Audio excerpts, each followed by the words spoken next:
Can you talk more about, I really want people to understand that realignment that happened in the Democratic Party, particularly in the 90s, and the trade agreements, and just like that bizarre juxtaposition where the Republicans are oligarchs, and then it's white identity politics and xenophobia, and then the Democrats are working people and people of color and other people who are like primarily attacked, and then a bunch of, and this is all media, like economically right-wing people who don't have a good sense of humor. Yeah. Just objectively. I mean, that's not like an opinion. That's No, just it's not. how it is. They're not funny, Krystal.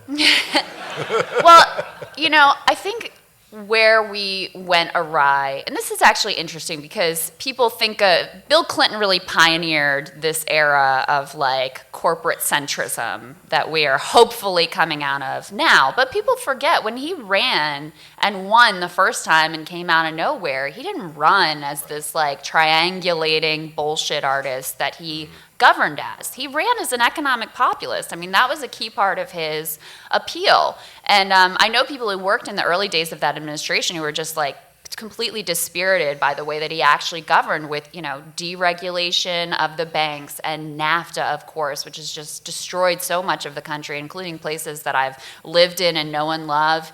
And the way that, they had this word counterscheduling, which was like basically screwing over your own base. And that is the intentional realignment there was they saw this internet era and this rising professional class, and at the same time you have this massive influx of money in politics. It's like, oh, well, why don't we get in on that, right? Why don't we go after this rising professional class? Why don't we go after this corporate money, right? Forget about our old friends, the labor movement. That's old news, and we'll sort of pay them lip service while they're being eroded and destroyed and like right to work passing in jurisdiction after jurisdiction without us doing anything about it.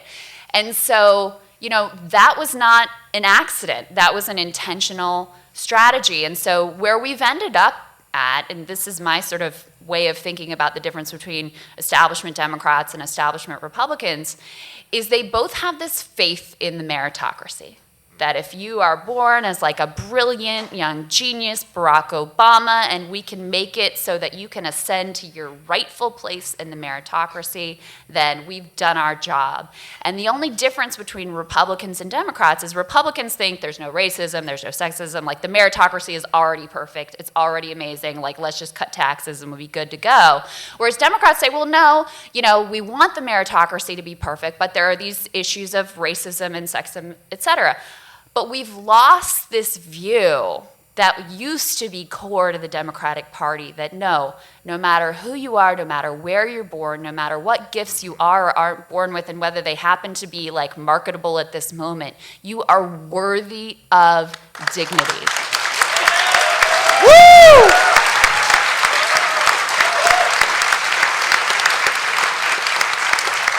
And this isn't an idea that everyone has to be like a millionaire, but that economic rights, the right to health care, the right to a decent living, the right to housing, like that these are fundamental rights that shouldn't hinge on whether you happen to be born with the type of skills that would enable you to be a coder or where you're born or whatever. And that's the part of the party that I think has completely died and been killed by the Clinton way of thinking about the world, and that you all are part of rebirthing.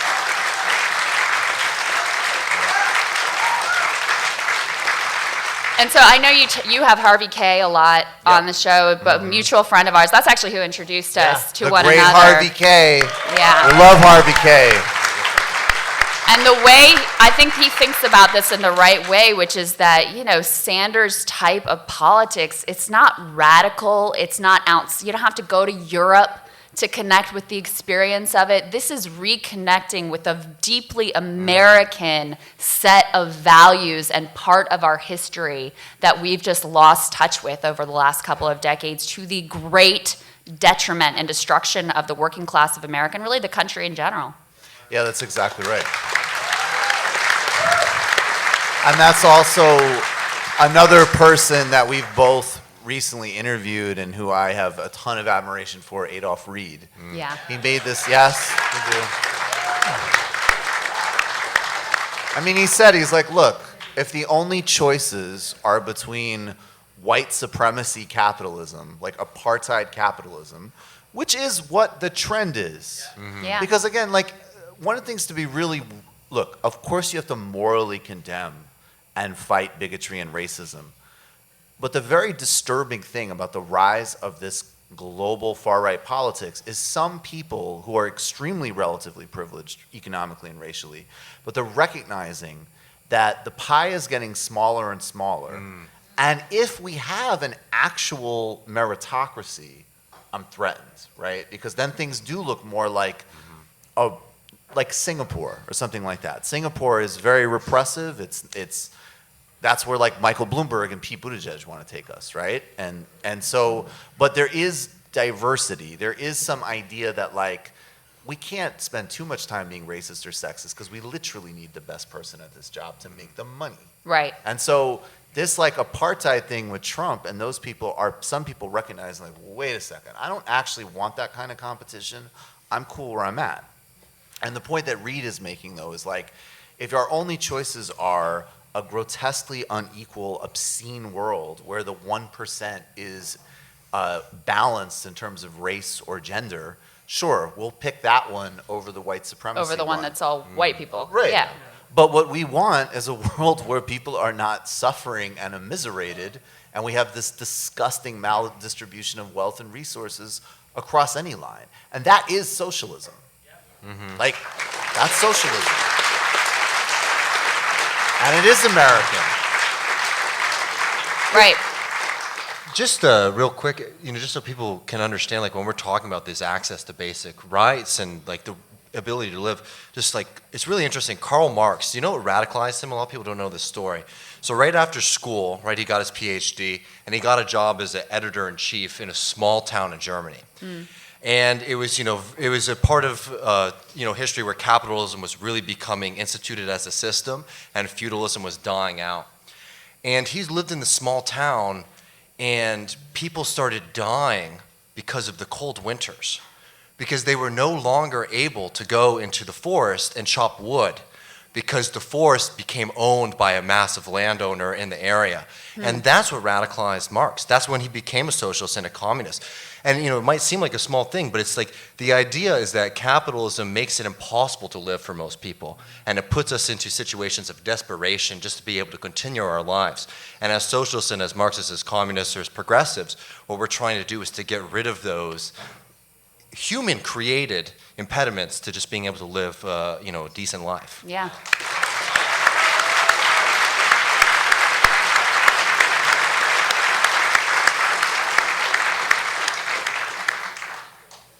One of the things that I think is really, really important about what I think you have an optimism, which I like, obviously, well, I'll be like Obama, not a blind optimism,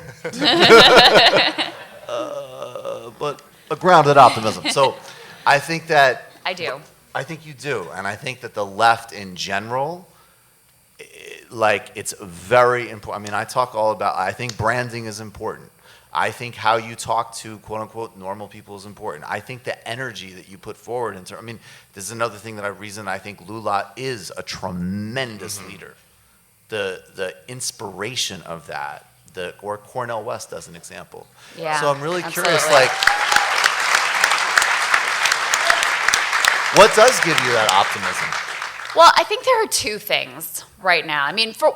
We'll make it three things. Number one, I'm a mother and I have to be optimistic or else it'd just be too depressing about the world that I'm leaving to my children. So there's that. And actually becoming a mother was what initially got me into politics. It was like, oh shit, this isn't just about me. Like there's a lot at stake here and I need to up my game. So that's part of holding on to the optimism. But there's two other things. Number one, look, there is obviously a sort of chaos unfolding in this country and around the world. And that's scary. And it could go, and is going right now, in very, very ugly directions.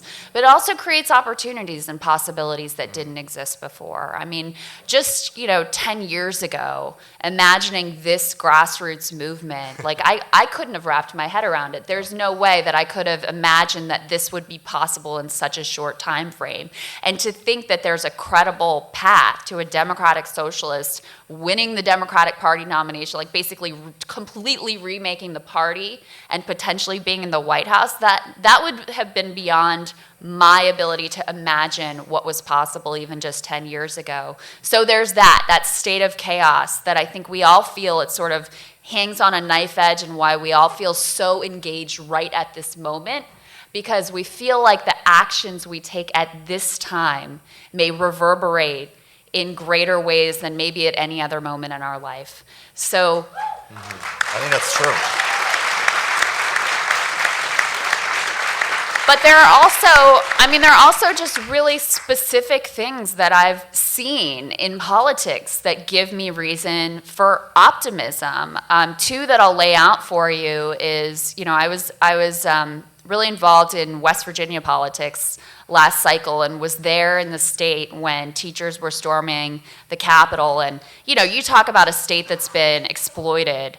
This place, since it's been a state, has been, just unbelievably exploited. Basically, people living there, and New Yorkers came in and bought their land rights out from under them before there were railroads built in to get coal on. So people were like, sure, this is like meaningless. Sure, I'll take the money.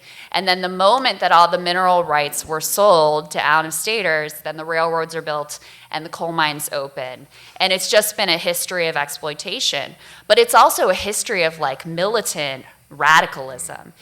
I don't know if you all know where the term redneck comes from. It comes from the Battle of Blair Mountain, right? Where militant coal miners trying to unionize, they tied red bandanas around their necks so they would know who their comrades were in arms. So that history is there and runs deep as well. So being there and watching these teachers who, the first ones, and I wasn't in the room for this meeting, the first ones were in Mingo County, who decided to shut the schools down to strike. And Mingo is one of the poorest counties in the country. And it's, now it's, votes for Trump overwhelmingly, although it has long been a Democratic stronghold, strong labor area, et cetera. And they were in a room with these UMWA retired coal miners, and they basically said, what should we do? And these coal miners counseled them on how to grow this into a movement and make it stick. And so in a state that was wholly controlled by Republicans, these teachers shut down every school in the state and had the backing of every community in the state. Woo!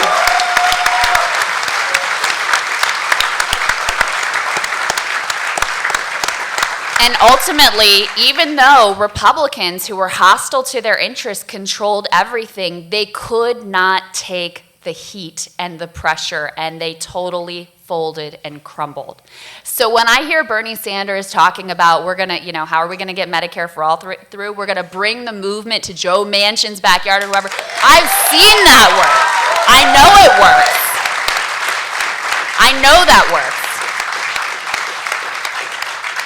Another real, and by the way, it was an incredible thing to see because it was mostly like white, middle-class women, not the most like typically radical group. And this strike was technically illegal. Like these people could have lost their jobs, been arrested, et cetera, and they said, fuck it, we're doing it anyway. And it was amazing to behold. So one other very specific example that's recent that I know you all will connect with is what just unfolded in Kentucky, which is a state that I used to live in until quite recently. And so, you had this governor who won, this Republican governor, total asshole. He's just like this brash businessman. He's very Trumpian in his affect, right? So he wins actually in 2015. Is he fun? Not as funny as Trump. No, sorry. No, no, he's just an asshole without the funny. Fuck out of here. Yeah. I've seen his tweets. Yeah.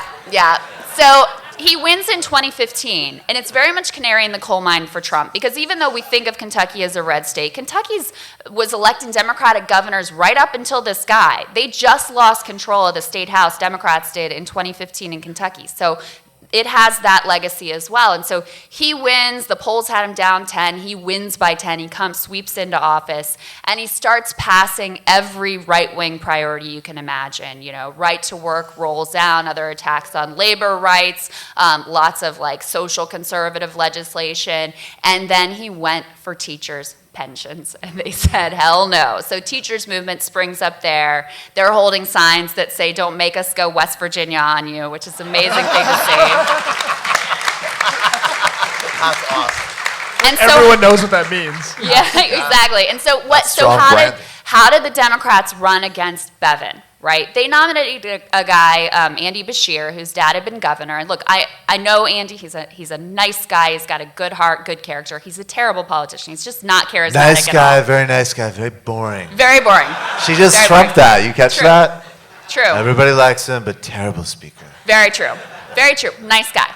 But what did they do? Very disciplined. All they talked about, it wasn't, I mean, he was doing the same attacks on freedom of the press, which, yeah, it's important, but it's kind of a high-minded principle. It doesn't connect.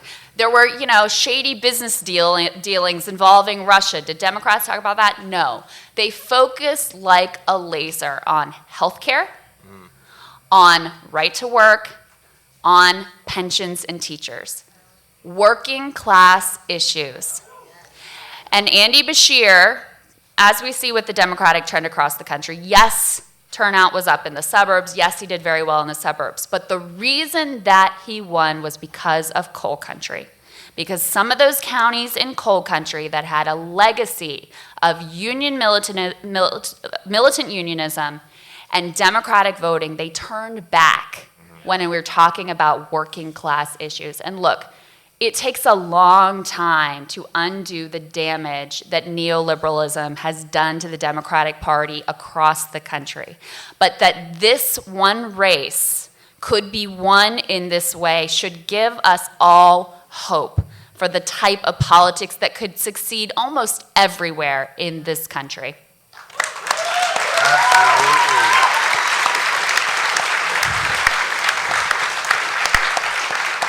Krystal, you're awesome. Thank you. Thank you. You're going to stay right here while people applaud you.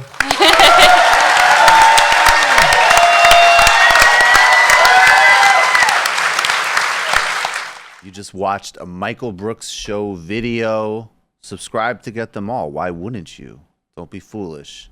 Click subscribe below and become a patron as well. Patreon.com/TMBS. Thanks, everybody.